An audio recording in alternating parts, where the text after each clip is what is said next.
In Erbil, Iraq, more than 800 Peshmerga fighters recently graduated from a coalition-led training course. So our main focus is the basic infantry skills for the Peshmerga. You, the soldiers of the 4th Battalion of the 11th Brigade, and the pure basic stuff they need to survive along the front line. Which lasted 5 weeks.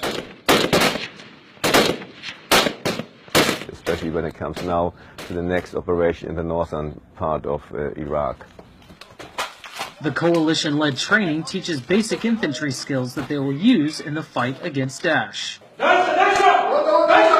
It comes to the next operations against Daesh, and it's very important for them to have the knowledge how they can fight against Daesh, and that is our main task. The coalition has trained more than 7,000 Peshmerga fighters since 2014. I am sure that we will fulfill our new mission together in the same way we did it in this court.